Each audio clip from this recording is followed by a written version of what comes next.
Ladies and gentlemen, boys and girls, citizens of all ages, welcome back to another edition Star Citizen 3.3.6, and oh boy, I have an interesting little treat to show you. So, as you can see, I am at Lorville, taking off from the hangars, which now work. Yay! And I decided a couple of days ago that I wanted to set out and find something interesting. Now, I'm sure by the title and or thumbnail, it's apparent as to what it is, that the subject matter of this video is, so I'm going to cut right to it. I was able to locate the crashed satellite from the CitizenCon demo.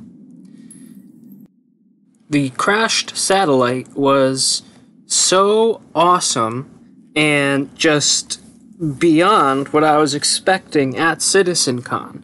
And as such, since in CitizenCon, in the demo, they said that, this is a thing.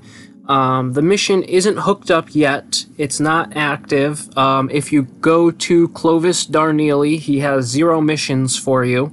But the asset, which is the satellite in and of itself, is in fact present. It is there.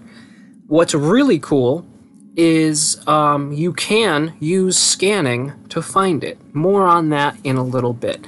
Now, if you want to locate the area in which the crashed satellite is, all you have to do is head on a diagonal trajectory from Lorville. Now, I know that is beyond good directions, or anything but good directions, because diagonal, what the fuck does that mean, diagonal? Well, I mean, aside from moving at an angle, not... Alright, anyway, so, the way you'd want to locate it is, you can either follow my video here, or, basically you set yourself up on a trajectory much like the one that I am at right now. So you wanna, this is what I mean by diagonal. You're going diagonal from the Hurston Dynamics, what was it, the CBD building, I think is what it was called?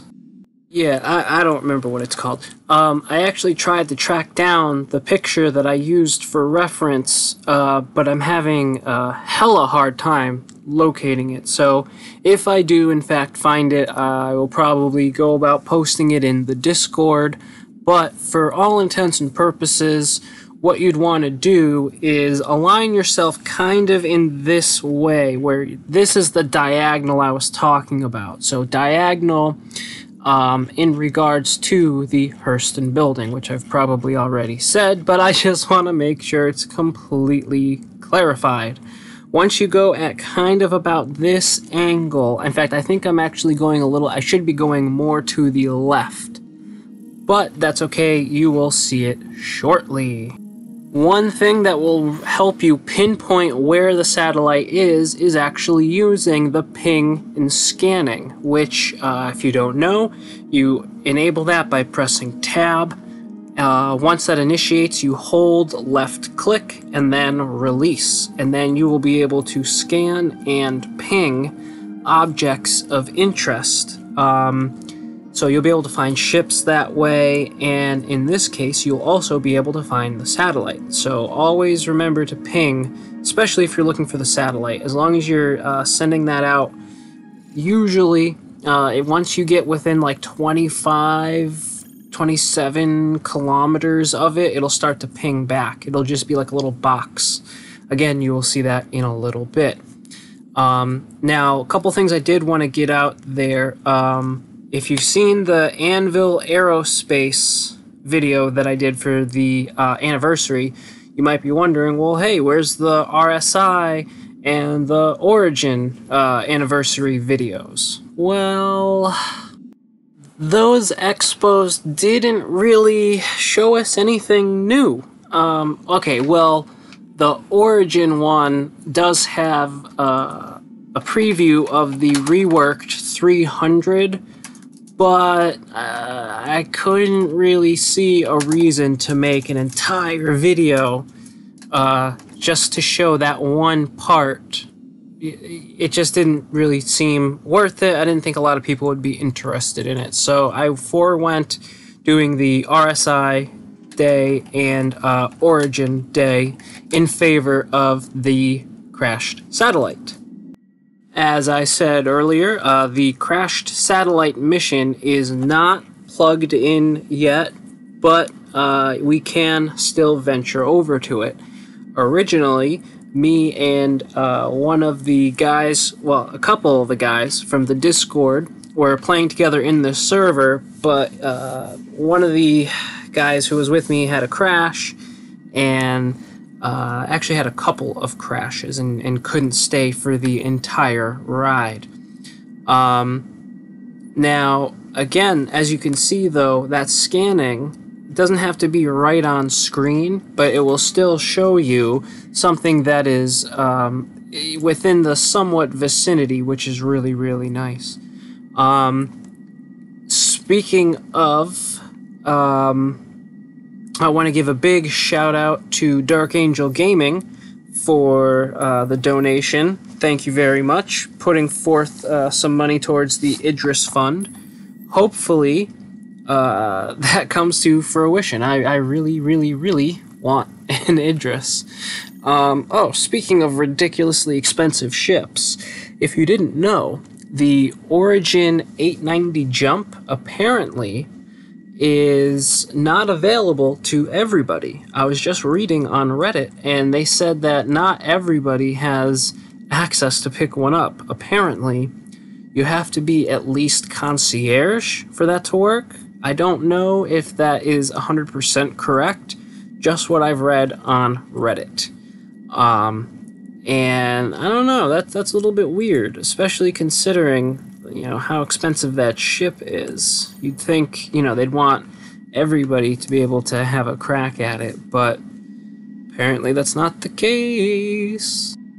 One thing that is a little off-putting, though, is the 300i rework, or the 300 series rework. I'm not quite sure how I feel about that ship just yet. The rework appears to be larger, and I did see pictures of the interior where it is more spacious, but I don't know, something about it just doesn't sit right. Like, I can't quite put my finger on it, but there's just something about the rework for the 300 that just doesn't pique my interest. It doesn't tickle my fancy. It doesn't, you know, get my attention.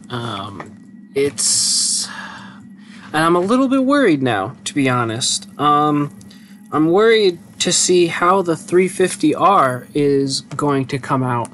Just from seeing the 300 rework, the 300i, which is at the Expo Center for Origin's Intergalactic Aerospace Expo. I don't know, I'm worried because it only has the 300i there. It doesn't show the other variants. Well, it's got the current entire line of the 300, so 300i, 315, 325, 350, but it only has one hull of the rework, which was the 300i itself. 600i is there also on display, as well as the 85X and the M50. But I don't know. I don't know how I feel about them. But as you see, now that we are approaching the crashed satellite, the symbol changed to a satellite. So that, again, that ping and scan functionality is almost invaluable, especially trying to find this proverbial needle in a haystack. And there it is. Isn't that glorious looking? Rest assured, I do land and we get a nice close look at the satellite.